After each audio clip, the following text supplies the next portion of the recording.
Apakah kau mau hatimu menjadi lembut? Supaya gampang, mudah tersentuh, mudah nangis. Sedikit diingatkan langsung mau diamalkan. Dan kamu mendapatkan dan terpenuhi hajat-hajatmu. Maksudnya Allah akan penuhi apapun permintaanmu.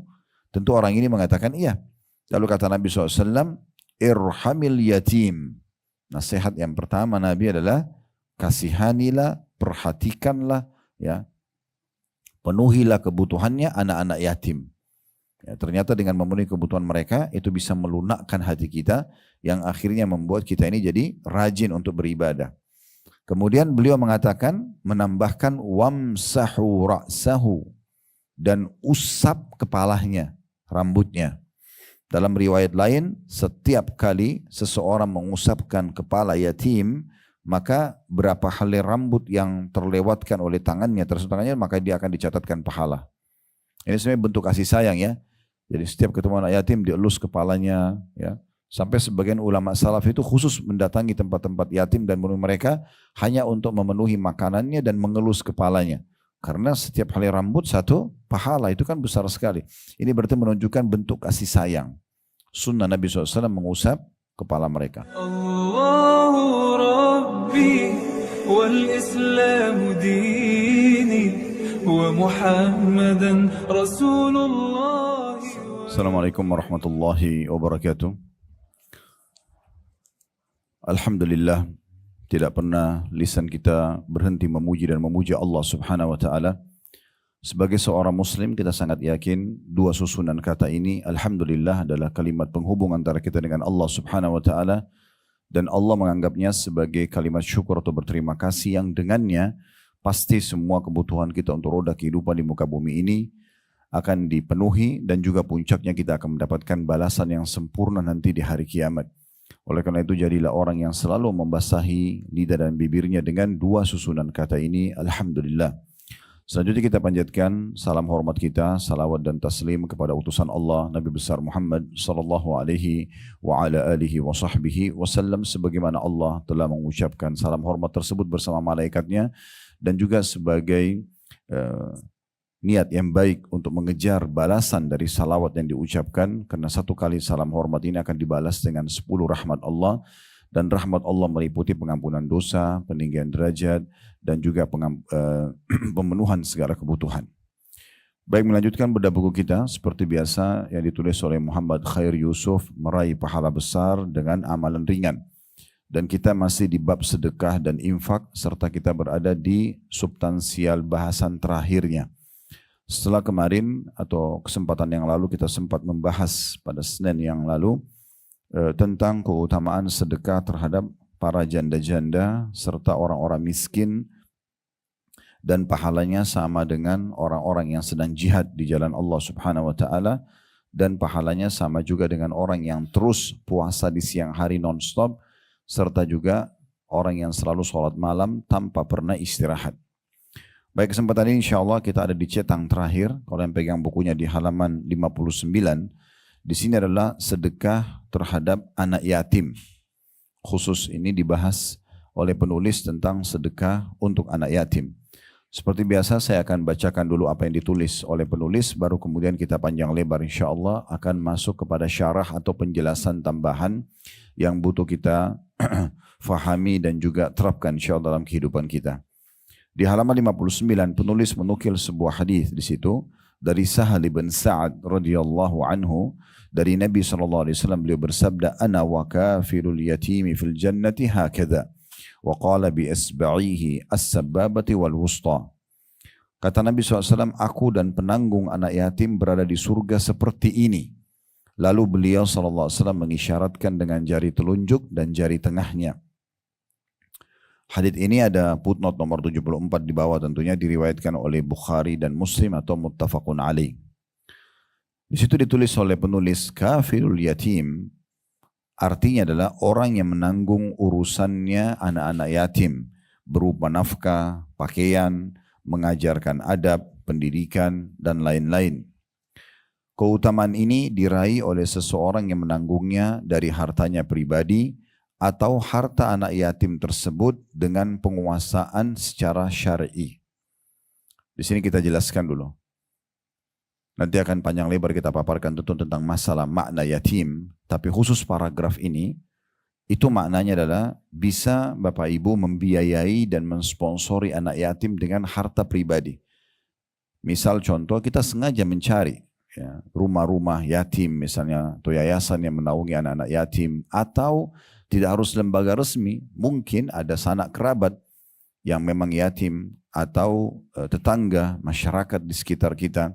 Lalu kita sponsori dia. Makna sponsor di sini berarti rutinitas kita untuk memenuhi kebutuhan dia sampai dia mampu. Hanya saja batasannya yatim itu adalah sosok anak yang meninggal sebelum balik, yang meninggal ayahnya dan dia belum balik. Kalau sudah balik tidak dianggap yatim lagi. Dan kalau meninggal ibunya juga tidak dianggap yatim. Anak zina pun tidak dianggap yatim. Karena pemilik sperma itu tidak sah dalam agama Islam. Nah, kalau ibu dan bapak sekalian mensponsori mereka, sengaja mencari tahu tentang kebutuhannya, makanannya, minumannya, pakaiannya, mungkin biaya SPP sekolahnya, transportasi yang dia butuhkan, intinya sampai dia balik. Maka ini berarti masuk dalam hadis ini. Kita akan bersama dengan Nabi SAW di surga. Dan saking dekatnya sampai Nabi SAW memberikan isyarat jari telunjuk sama jari tengah. Ini jari yang sangat dekat, cuma dipisahkan sedikit saja. Maka Nabi SAW memberikan isyarat seperti itu. Atau di sini dikatakan harta, mengelola harta anak yatim tersebut dengan penguasaan secara syar'i. Ini kalau seandainya kan yatim itu bisa miskin, bisa kaya. Kalau yatim yang miskin misalnya memang orang tuanya dasarnya miskin. Meninggallah orang tuanya atau terutama ayahnya di sini dimaksudkan, kemudian tidak ada yang sponsori dia. Itu semua orang tahu. Tapi ada juga yatim yang kaya. Misal 2 orang suami istri kaya raya atau seorang laki-laki yang kaya raya, dia meninggal. Kemudian dia meninggalkan anak-anak yang masih kecil sebelum balik. Maka anak-anaknya dikatakan yatim, tapi ini yatim yang kaya. Nah, siapapun yang menjadi penanggung jawab terhadap harta yatim yang kaya ini, maka dia wajib untuk tunduk kepada hukum syariat Allah Subhanahu wa taala. Tidak boleh dia berlaku curang.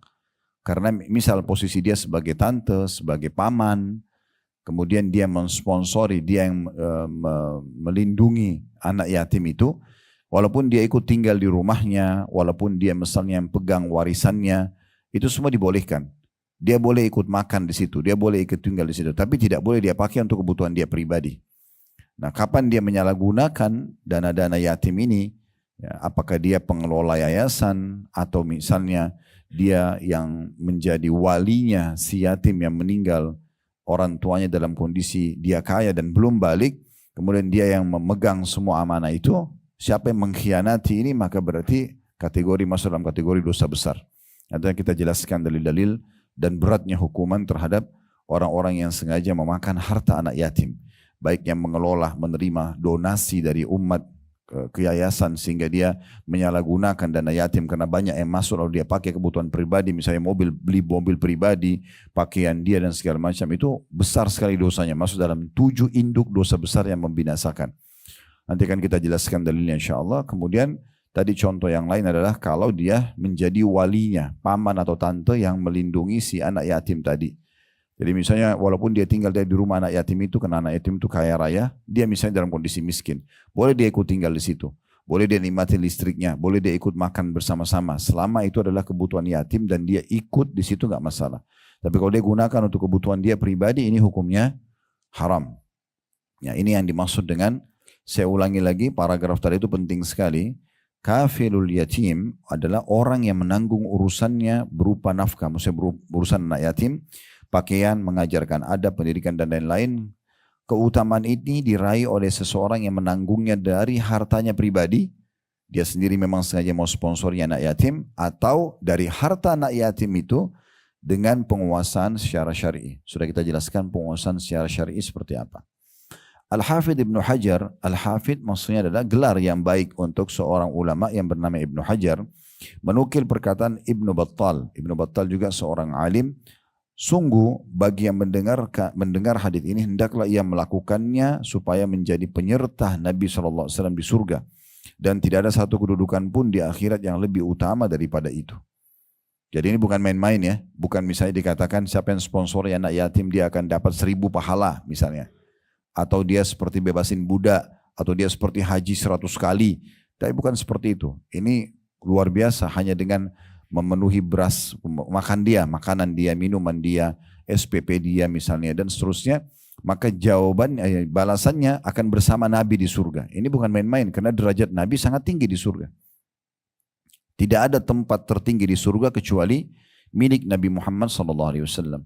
Sebagaimana dalam hadis tentang azan, kata Nabi SAW, kalau kalian dengarkan azan atau muadzin mengumandangkan azan, ucapkan apa yang diucapkan. Setelah itu bacalah salawat kepadaku, karena siapa yang baca salawat kepadaku maka dia akan dibalas dengan 10 kali rahmat. Ya. Kemudian kata Nabi SAW, lalu mintalah al-wasilah untukku. Siapa yang minta wasilah untukku, sesungguhnya dia adalah tempat tertinggi di surga dan tidak dimiliki kecuali untuk satu orang saja. Siapa yang minta wasilah untukku, dia akan mendapatkan syafaatku. Kalau sudah hafal doa habis azan kan begitu ya. Setelah muadzin mengatakan la ilaha illallah, terakhir tentu dari Allah Akbar sampai la ilaha illallah kita ulangi sama-sama, kecuali hayya 'alas shalah, hayya 'alal falah kita mengatakan la haula wala quwata illa billah.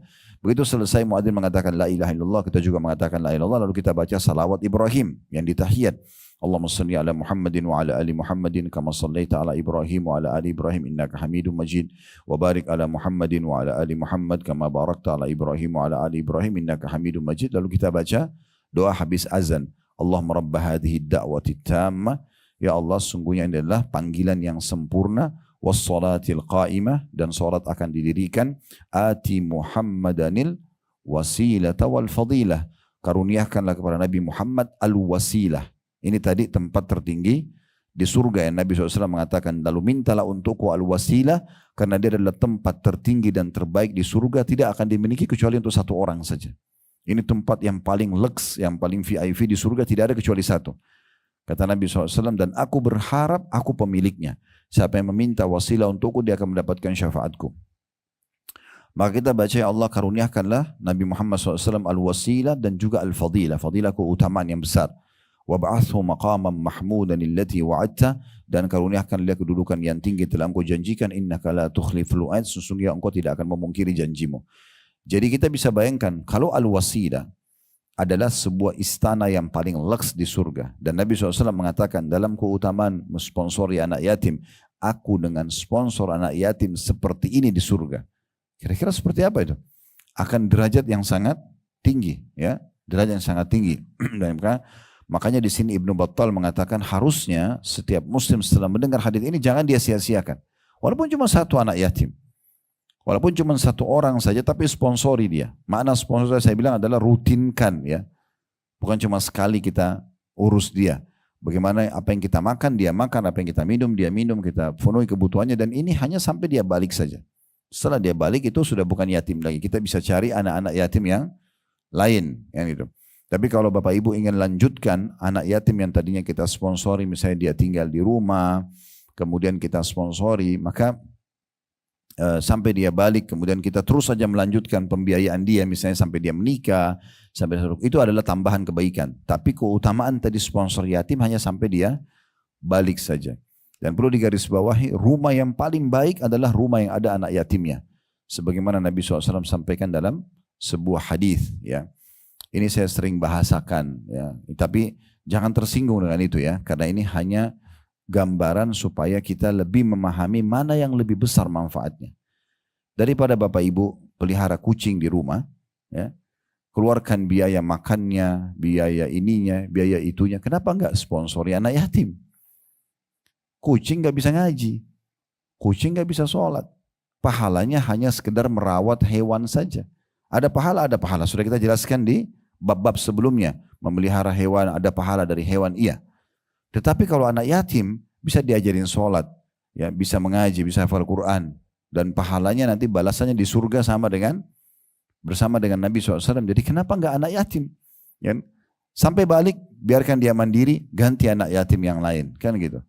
Itu sangat baik. Kalau tidak, misalnya ibu dan bapak diberikan oleh Allah SWT kelebihan rezeki, bisa kita punya tanah misalnya, itu rumah tidak dipakai, lalu kita jadikan sebagai rumah yatim, biarkan di situ mereka tidur, jadi kayak asramahnya, dididik hafal Quran, itu lebih bagus juga ya.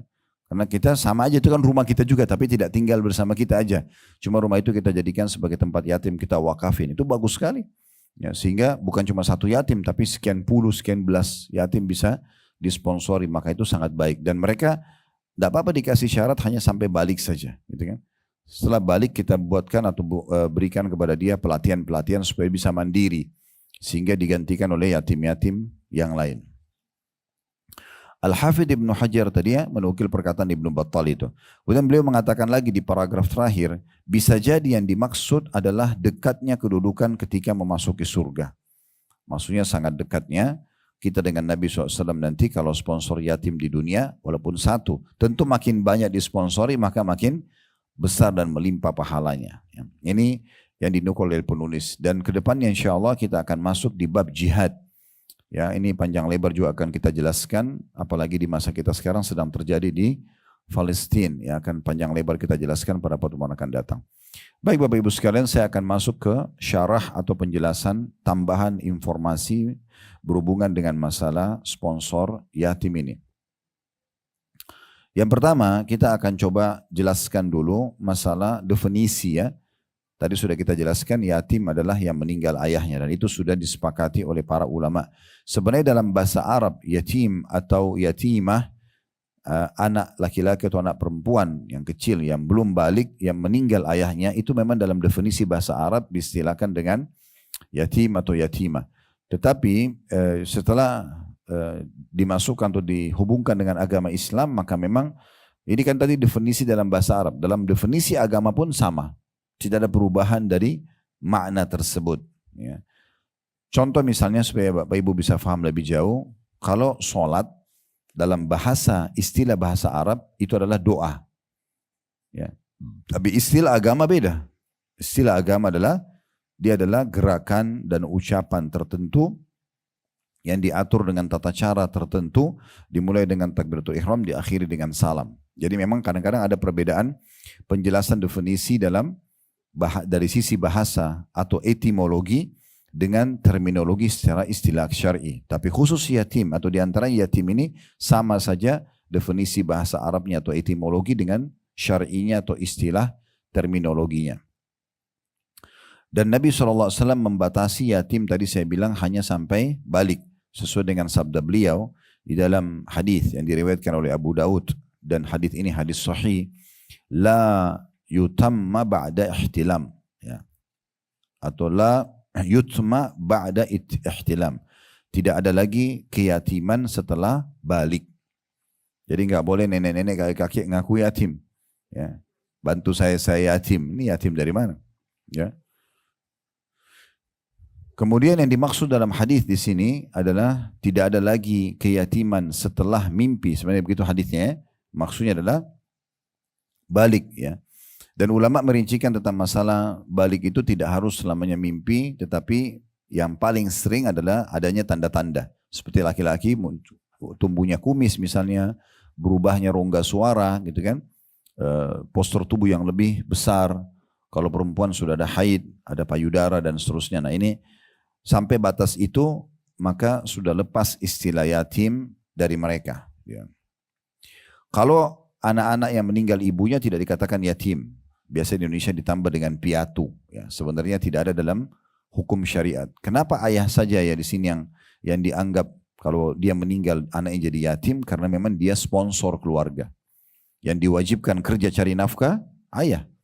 Ibu tidak ada kewajiban cari nafkah. Kalau ibu bekerja, ibu punya income itu adalah tambahan saja. Tidak ada kewajiban. Kenapa perempuan mendapatkan warisan satu sementara laki-laki dua di saat dijelaskan secara syar'i atau secara hukum agama. Kita tidak bicara selain hukum agama Islam. Karena Allah mengatakan dalam Al-Quran, lizzakari mithlu hadzil unsayain. Sesungguhnya laki-laki akan mendapatkan dua bagian dari perempuan. Karena perempuan dalam setiap keadaannya, ibu dalam setiap keadaan akan selalu terjamin. Sebelum menikah, ibu wajib dibiayai oleh ayahnya.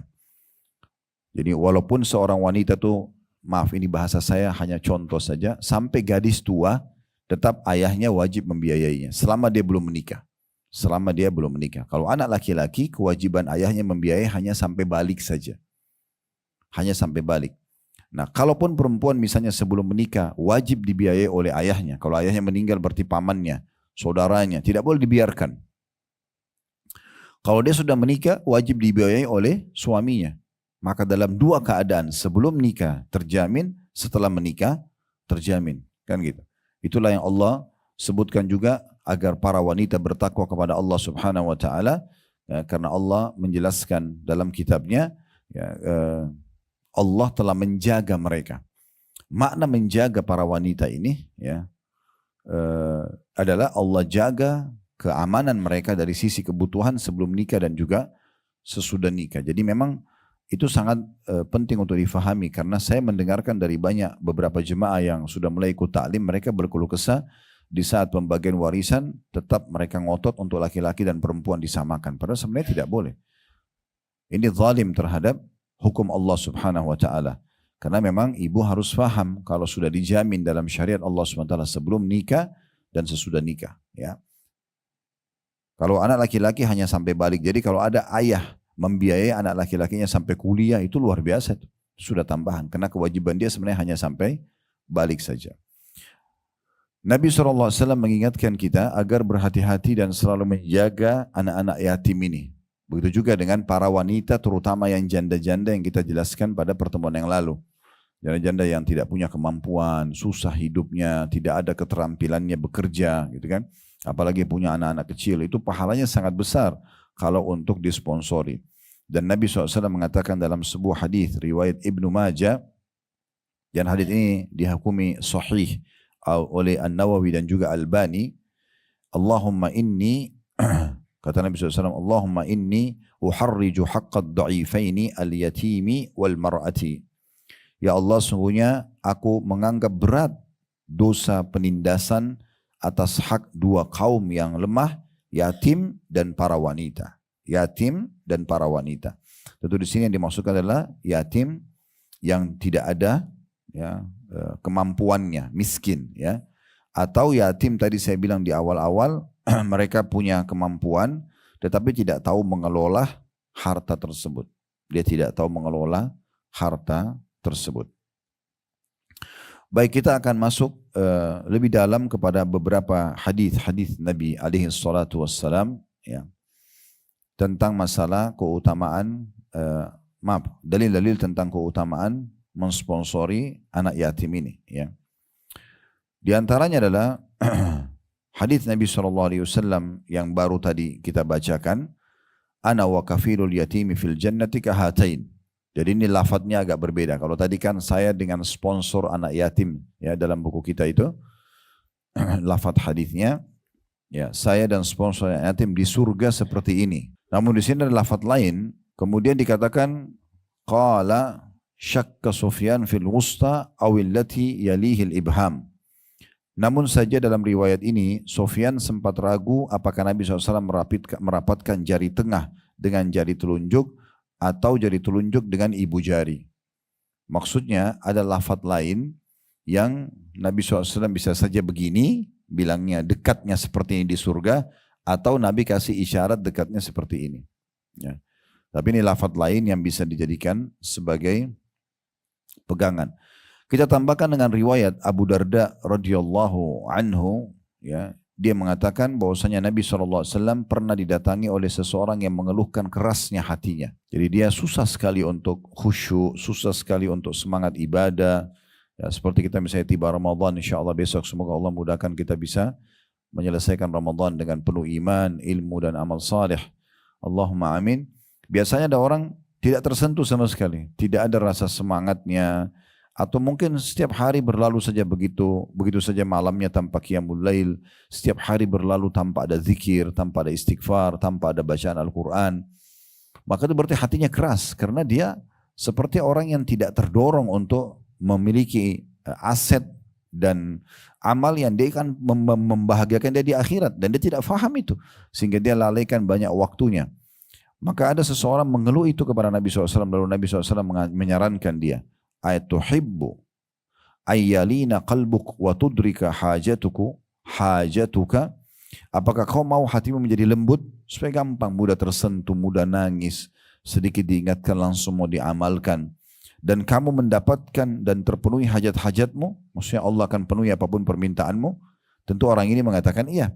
Lalu kata Nabi SAW, irhamil yatim. Nasihat yang pertama Nabi adalah kasihanilah, perhatikanlah, ya, penuhilah kebutuhannya anak-anak yatim.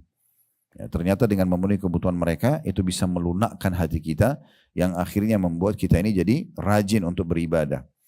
Kemudian beliau mengatakan, menambahkan wamsahu ra'sahu, dan usap kepalanya, rambutnya. Dalam riwayat lain, setiap kali seseorang mengusapkan kepala yatim, maka berapa helai rambut yang terlewatkan oleh tangannya, maka dia akan dicatatkan pahala. Ini sebenarnya bentuk kasih sayang ya. Jadi setiap ketemu anak yatim dielus kepalanya, ya. Sampai sebagian ulama salaf itu khusus mendatangi tempat-tempat yatim dan menemui mereka hanya untuk memenuhi makanannya dan mengelus kepalanya. Karena setiap helai rambut satu pahala, itu kan besar sekali. Ini berarti menunjukkan bentuk kasih sayang. Sunnah Nabi SAW mengusap kepala mereka. Wa at'imhu min ta'amik, dan berikanlah makanan dari makanan yang kau makan.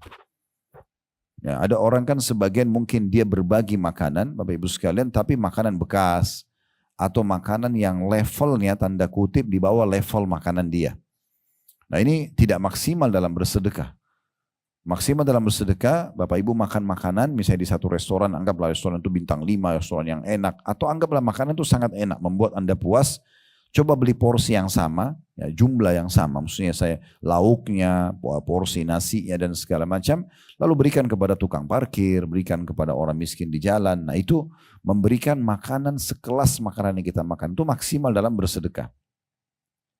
Jadi di sini ingat pesan Nabi SAW ya, 3, kasihanilah anak yatim, itu rahmati mereka. Maknanya perhatikanlah mereka, cari mereka, ya, cari tahu tentang mereka, kemudian bantu kebutuhannya dan seterusnya.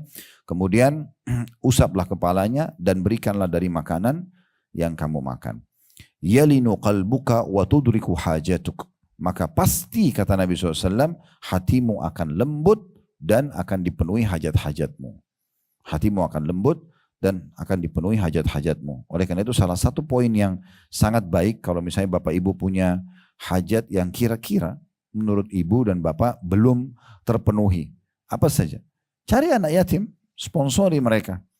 Sudah jelas Nabi SAW menjamin akan terpenuhi, ya, kebutuhan-kebutuhan kita. Maka ini poin penting. Kalau seandainya bertemu antara yatim, sudah yatim, kemudian miskin, maka kita dapat 2 pahala di situ. Sponsor yatimnya dan kemiskinannya. Nah, masuk dalam hadis yang kita pelajari yang lalu ya, tentang masalah janda dan orang miskin, yang kata Nabi SAW, as-sa'i alal armalati wal masakin. As-sa'i sudah kita jelaskan yang lalu, seperti kalau Bapak Ibu lagi umroh kan ada sa'i antara Safa dan Marwah ya. Apa itu sa'i? Berjalan dengan susah payah untuk mencapai target, itu namanya sa'i. Nah kata Nabi SAW, as-sa'i alal armalah. Sengaja orang mencari janda-janda yang tidak mampu dan sulit, dan juga orang-orang miskin, kal mujahidi fisabilillah. Pahalanya sama dengan orang yang sedang jihad di jalan Allah. Wa kalladhi yasumun nahara wa yakumul lail. Dan seperti orang yang sedang berpuasa di siang hari non-stop, puasa selama setahun penuh. Selama ibu dan bapak sponsori yatim dan cari orang-orang miskin ini, serta juga janda-janda yang tidak mampu ini, maka sama kita puasa terus panjang hari selama kita sponsori dia. Misalnya ibu dan bapak kasih uang, ini loh berasnya rumah anak yatim ini dari saya saja, atau listriknya, atau apa saja, sebulan, untuk sebulan ke depan. Berarti setiap hari seperti kita puasa non-stop selama 1 bulan tersebut. Dan juga selalu seperti orang yang sholat malam tanpa tidur. Itu diriwayatkan oleh Bukhari dan Muslim. Jadi memang pahalanya sangat besar. Nah kalau yatim tadi itu orang kaya, sebagaimana tadi saya sudah bahasakan, kita tinggal mengelola hartanya dengan baik. Kalaupun kita menjadi walinya. Ya, tapi ini jarang sekali terjadi tentunya ya. Baik, bagaimana kira-kira ancamannya bagi orang yang sengaja memakan harta anak yatim? Ya, memakan harta anak yatim ini bisa saja dengan yang diamanahkan ke dia. Ini ya saya titip buat anak yatim ya, di yayasan dia misalnya. Kebetulan dia ketua yayasan, kemudian dia tidak mengalokasikannya.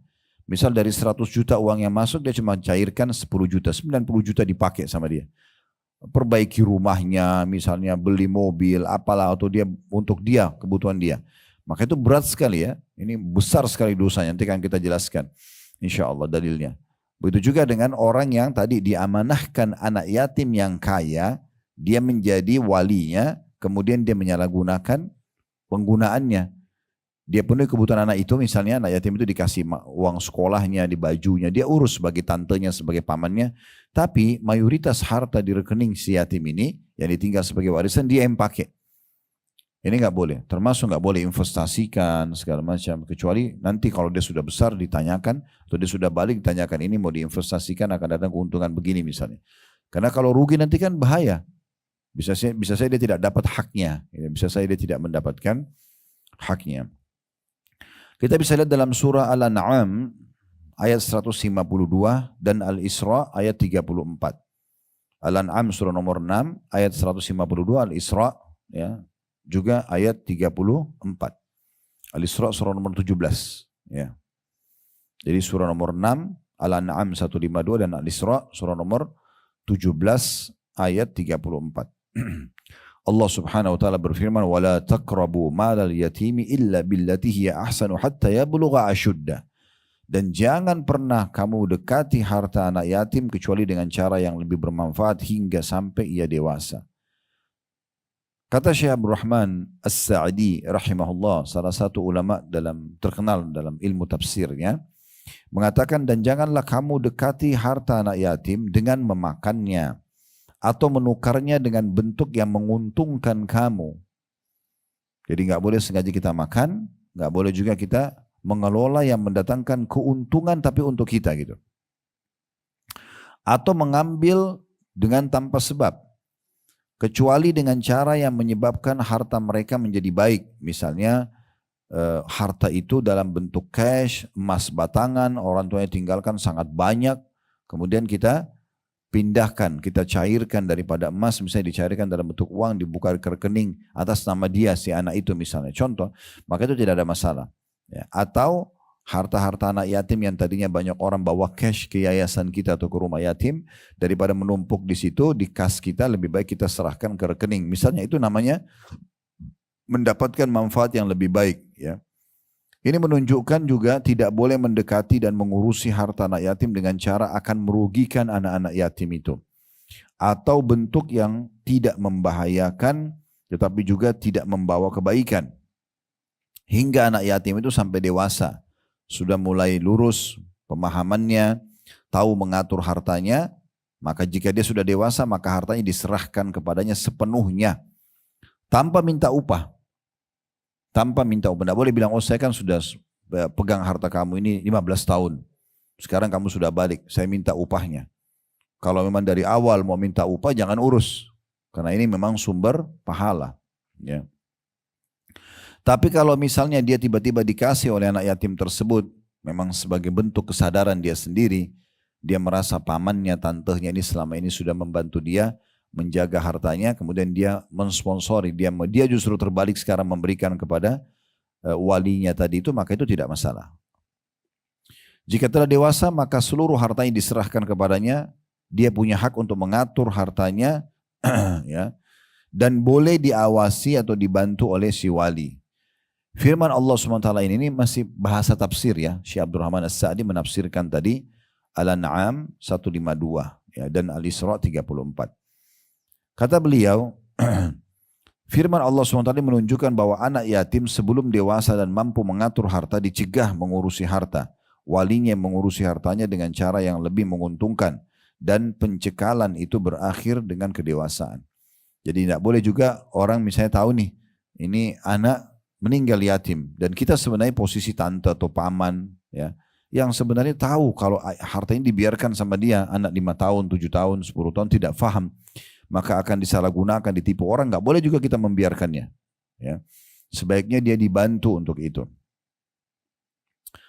Kemudian dalam surah An-Nisa, surah nomor 4 ayat 10, Allah juga memastikan hukuman yang sangat berat bagi orang-orang yang memakan harta anak yatim. Ya. Allah berfirman, An-Nisa surah nomor 4 ayat 10, surah nomor 4 ayat 10. Innal ladina ya'kuluna amwalal yatama zulman innama ya'kuluna fi butunihim nara wa sayaslawna sa'ira. Sesungguhnya orang-orang yang memakan harta anak yatim secara zalim, dia tidak punya hak di situ.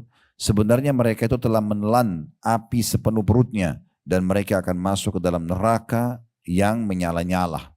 Ya, maksudnya akan disiksa oleh Allah Subhanahu wa taala. Karena itu bukan sumber pendapatan dia. Ya. Allah SWT sudah bukakan kita sumber-sumber rezeki dengan cara bisnis, dengan cara bekerja, gitu kan. Kenapa harus mengambil punya anak yatim atau mengambil hak orang lain? Ayat ini sangat jelas ya, kata para ulama bagaimana kerasnya dan tegasnya ancaman Allah Subhanahu wa taala bagi para pemakan harta anak yatim secara zalim. Tidak tanggung-tanggung, tidak hanya disebutkan dosa tapi dipastikan langsung dicemplungkan ke dalam api neraka. Dan Imam Az-Zahabi rahimahullah, salah satu penulis buku kitab Al-Kabair, kemudian Syekh Muhammad Al-Munajjid juga di masa kita sekarang menyusun kitab namanya Dosa-Dosa Besar atau Al-Kabair. Syekh Muhammad At-Tamim dalam kitab Al-Kabairnya dan cukup banyak ulama-ulama yang menyusun kitab Al-Kabair pasti ada bab khusus tentang memakan harta anak yatim bagian daripada dosa besar. Karena dosa besar itu Bapak Ibu sekalian adalah dosa yang diikuti dengan ancaman. Apakah itu ancaman murkahnya Allah, laknat, ya, atau siksa kubur, atau siksa neraka, maka itu berarti menandakan dia dosa besar. Kalau ada larangan tanpa diikuti dengan ancaman begini, berarti dia dosa kecil. Nah, di sini kita sangat jelas ancamannya neraka. Kemudian yang terakhir adalah dalilnya hadis Nabi SAW, hadis riwayat Bukhari dan Muslim.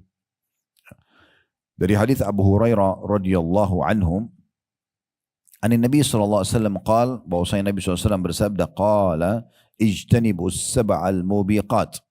Hindarilah, selamatkanlah diri kalian, jangan sampai kalian terjerumus dari 7 dosa yang membinasakan. Artinya kalau orang melakukan ini pasti akan ada penyesalan, akan ada hukuman, akan ada segala macam hal yang membuat dia sumpek, dia ribut, diganggu oleh orang lain, segala macam bara bahaya bisa datang kepada dia. Karena 7 induk dosa besar. Qalu ya Rasulullah wa ma hunna? Maka para sahabat mengatakan, wahai utusan Allah, apa saja 7 induk dosa besar itu? Mulailah beliau menyerincikan satu persatu. Qala asyirku billah. Yang pertama syirik kepada Allah.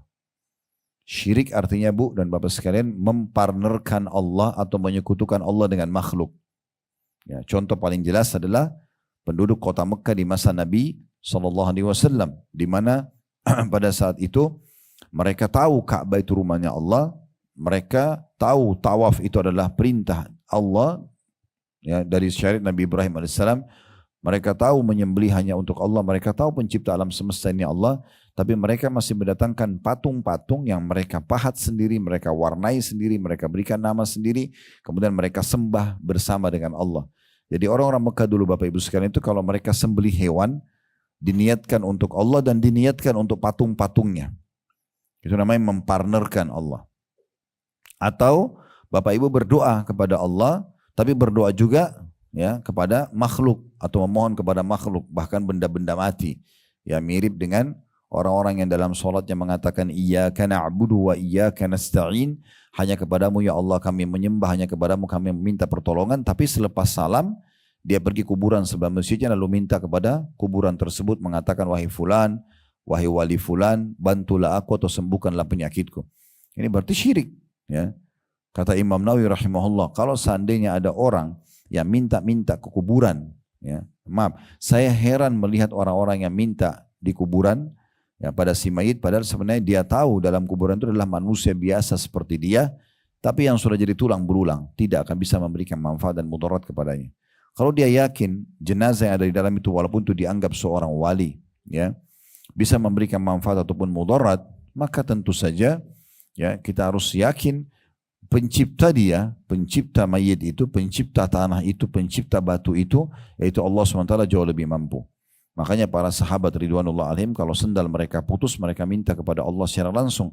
Sesuai dengan sabda Nabi SAW, mintalah kepada Tuhan kalian apa saja sampai kepada tali sendal kalian yang putus. Ya.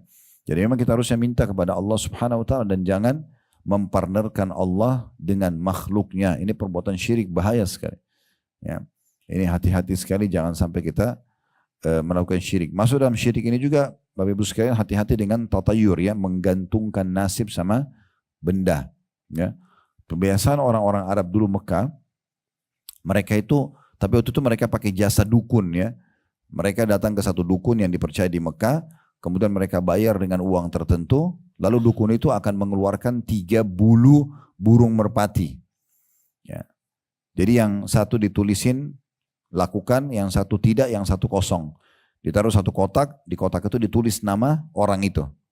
Nah setiap kali dia mau lakukan aktivitas, misalnya dia mau keluar kota, dia mau bisnis, dia mau menikah, dia mau apa saja, maka dia datang ke dukun itu, dia bayar lagi, ini, begitu tradisi mereka. Dia bayar, kemudian dia masukkan tangannya ke dalam kotak, tapi dia masukkan tanpa dia lihat, ya tanpa dia lihat. Maka kalau keluar tangannya mengambil bulu yang ada tulisan lakukan, dia yakin dia akan dapat keberkahan. Kayak safar, bisnis, nikah dan seterusnya. Kalau keluar jangan lakukan berarti dia yakin dia akan kena bala, masalah. Pada saat dia kerjakan apa yang dia niatkan. Kalau keluar bulu yang tidak ada tulisan dia harus mengulanginya. Ini namanya tatayur, menggantung nasib sama burung itu, tidak boleh bulu itu ya. Nah ini mirip di Indonesia biasanya kita kalau tangan kanannya gatal, ya mau apa itu? Pasti hafal semua.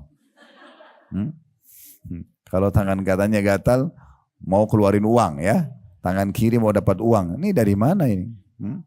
Gak ada hubungannya. Kebetulan urat sarafnya lagi bermasalah. Kalau setiap tangan kiri gatal dapat duit, gatalin aja tiap hari. Atau ada juga kan gitu, saya pernah dengar gitu, ada orang pas dia lagi di hadapan saya kebetulan. Kemudian rupanya kelopak matanya kedap-kedip dia bahkan atas. Ini masalah nih dia. Kenapa masalah? Ini berarti apa? Enggak, kalau yang di atas mau senang. Kalau yang di bawah berarti mau sedih. Ini biasanya ada berita kematian, ada berita musibah. Dari mana ini? Matanya kurang istirahat aja itu. Coba kalau dia istirahat cukup, gak bakal kedap-kedip gitu kan. Nanti kalau kuping, nanti kalau alis, nanti kalau ini macam-macam. Ini semua tidak boleh ya.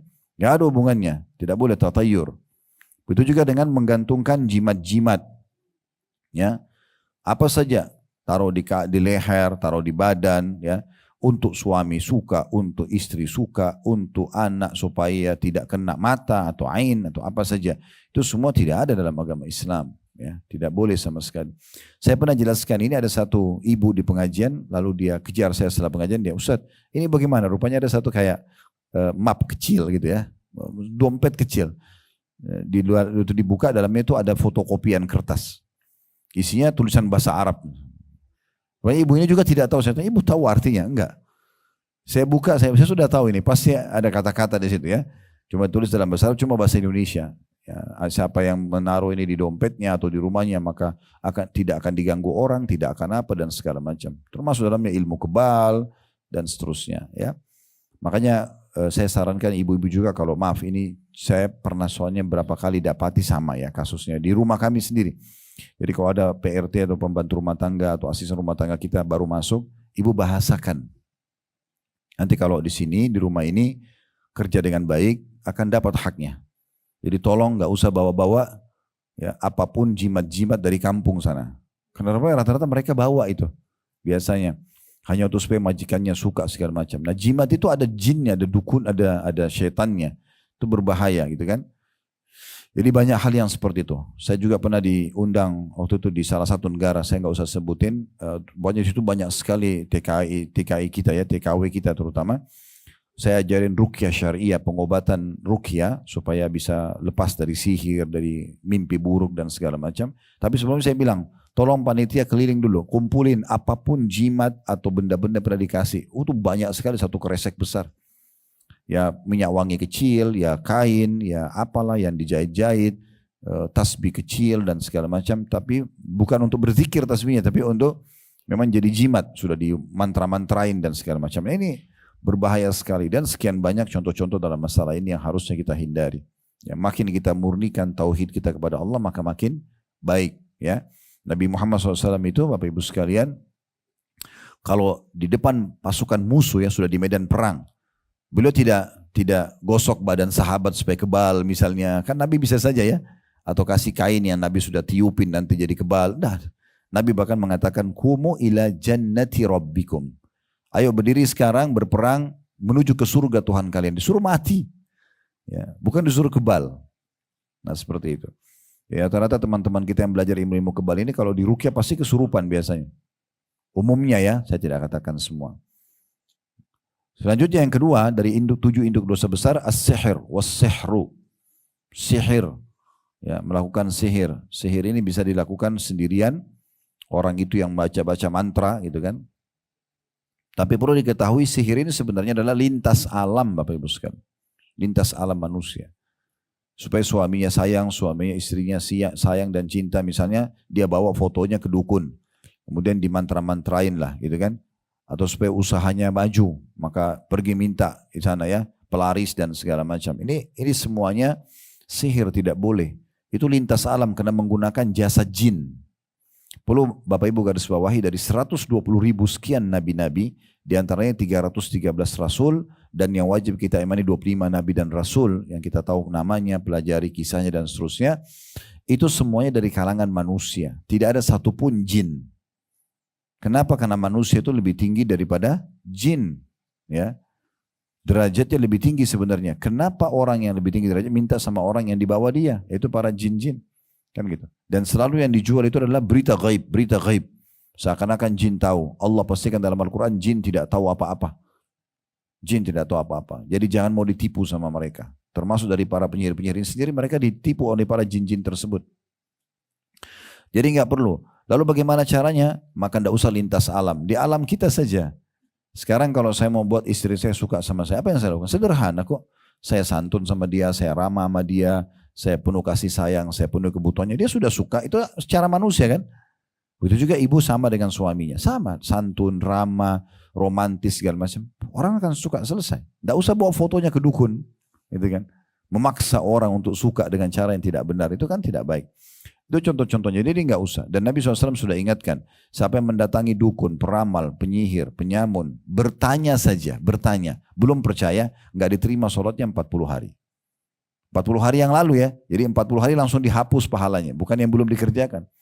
Dan kalau datang kepada dukun, peramal, penyamun, penyihir, bertanya dan percaya, dia telah kufur kepada apa yang diturunkan kepada Muhammad SAW. Jadi tidak boleh sama sekali. Tentu ini ada bahasan sendiri. Saya cuma karena terlintas tadinya kita jelaskan. Dan yang ketiga, waqatlun nafsi allati haramallahu illa bil haqq. Membunuh jiwa yang dilarang kecuali dengan benar. Jadi sama sekali kita nggak boleh membunuh kecuali dengan syariat Allah Subhanahu wa taala. Misalnya kita diserang orang, kita membela diri lalu kita terpaksa membunuhnya, atau di medan perang, atau pemerintah menghukum mati para pelaku kriminal yang memang wajar ya dihukum mati misalnya. Maka ini ya dibolehkan, tapi kalau bunuh orang tanpa sebab ini termasuk induk dosa besar. Yang keempat, wa aklu riba, memakan riba, ya, meminjamkan uang orang lalu sengaja minta ditambahkan, ya, itu tidak boleh. Atau biasa di negeri kita dikatakan memberanakkan uang, ya. Nah, itu semua tidak boleh, itu memakan riba, ya. Jadi ada dua jenis investasi Bapak Ibu sekalian. Ada investasi yang kita boleh mengambil keuntungan dengan dua sistem, mudharabah dan murabaha. Mudharabah itu ibu ikut dan bapak sekalian investasi di satu perusahaan, misalnya butuh modal 100 juta. Saya tawarkan, ini ada bisnis Bapak Ibu sekalian, siapa yang mau ikut, modalnya 100, ini contoh saja, 100 juta. Saya punya 50 juta sampai mau masuk 50 juta. Saya ada satu orang yang mengatakan, saya masuk Ustaz, baiklah ikutlah dia sama saya. Maka karena 50-50% modalnya masing-masing, maka nanti juga bagi hasil 50-50%, ruginya juga ditanggung 50-50% masing-masing. Ini namanya mudharabah. Kalau murabahah beli putus, saya mau beli mobil, saya nggak ada uang. Saya bilang kepada seorang muslim atau muslimah, saya mau beli mobil 200 juta, bisa beliin saya nggak ada duit. Boleh, kata dia, saya belikan Khalid mobil itu, tapi saya nanti jual sama kamu 210 juta ya. Dinaikkan dengan keuntungan, tapi dari awal jelas. Lalu saya bilang, iya nggak masalah. Cuma saya cicil ya 10 bulan misalnya. Oke, selesai. Misalnya 210 juta berarti satu bulannya 21 juta misalnya. Contoh saja. Maka itu namanya murabahah. Ya. Nah, ada yang kedua, investasi tapi memang tidak boleh ada keuntungan. Itu adalah utang piutang. Nggak boleh ada keuntungan. Nah, bab riba ini terbuka umumnya dari utang piutang yang sengaja cari keuntungan di situ. Saya pinjamkan kamu 10 juta tapi nanti kamu kembalikan 11 juta ya. Itu tidak boleh. Itulah memakan riba, ya, di antaranya itu. Selanjutnya yang keenam adalah, yang kelima, memakan harta anak yatim. Wa akulu malal yatim, ini saksi bahasan kita. Yang keenam, wat tawalli yaumaz zahfi, lari dari kancah peperangan. Jadi salah satu yang tidak boleh bagi seorang muslim adalah lari dari kancah peperangan. Kalau sudah bertemu dengan musuh, nggak boleh kita lari. Kita harus menghadapi mereka, mati syahid, mulia, atau menang. Nah, yang terakhir, yang ketujuh adalah waqadhful muhsanatil mu'minatil ghafilat. Menuduh wanita yang baik-baik, yang lalai berbuat zina. Ya, biasanya ada orang begitu karena dia tidak suka dengan seorang muslimah, maka yang terjadi adalah dia sengaja yang menuduhnya, ya, memfitnahnya kalau dia sedang melakukan perselingkuhan, padahal sebenarnya tidak. Ini pernah terjadi di masa Nabi SAW. Ubaidillah atau Abdullah bin Abi Salul, ya, pemimpin orang munafik, dia yang menuduh Aisyah radhiyallahu anha, istri Nabi SAW, berzina dengan Safwan. Padahal sebenarnya ini fitnah, tidak benar. Dan Allah kekalkan pembelaan itu dalam surah An-Nur. Allahu a'lam. Kita terus berdoa kepada Allah Subhanahu wa taala, semoga seluruh amal saleh yang pernah kita kerjakan, yang sedang kita kerjakan, yang akan kita kerjakan sampai menjelang ajal datang nanti diterima dengan pahala yang sempurna, dan semoga Allah panjangkan umur kita di atas ketaatan kepadanya, kesempurnaan iman, kesempurnaan ilmu, kesempurnaan amal saleh, dan juga Allah maafkan semua kesalahan-kesalahan dan dosa-dosa yang pernah kita lakukan, besar ataupun kecil. Semoga besok hari di Ramadan, insya Allah mudahkan kita agar mengisi dengan hal yang bermanfaat. Allah mudahkan kita berpuasa sebulan penuh, semuanya tanpa halangan, dengan keikhlasan dan pahala yang sempurna. Juga Allah mudahkan kita untuk mendirikan malam tarawih atau malam Ramadan dengan sholat tarawih atau qiyamul lail, serta menjalankan sunnah-sunnah yang lainnya dengan sempurna. Semoga Allah berikan kita Ramadan yang banyak ke depannya, maksimal sesuai dengan yang Allah berikan kepada hamba-hamba yang telah diberkahi panjang umurnya. Dan semoga Allah SWT selalu menjaga kemerdekaan, persatuan dan kesatuan kita. Allah berikan kita untuk negeri tercinta ini pemimpin sampai menjelang hari kiamat nanti. Siapapun yang memimpin, Allah jadikan sebagai pemimpin yang amanah, yang tanggung jawab, menjalankan tugas dengan baik, dan juga menjaga kemerdekaan dan persatuan juga kesatuan kita. Dan Allah jadikan juga masyarakat kita semuanya gotong royong dengan pemerintah, bekerja sama dalam hal yang tidak melanggar hukum Allah Subhanahu wa taala, sehingga negara kita menjadi contoh bagi negara-negara yang lain. Tidak pernah kita lupa mendoakan saudara kita di Palestina, terutama di Gaza. Semoga Allah ikhlaskan niat mereka, terima para syuhada mereka, mulakan Islam di tangan mereka dan tangan kita semua, dan semoga Allah ikut sertakan kita bersama mereka di pahala, baik dengan doa, dengan harta, juga dengan jiwa kita. Dan semoga Allah satukan kita semua di surga Firdausnya tanpa hisab, mana disatukan dalam majlis ilmu yang mulia ini. Allahumma amin.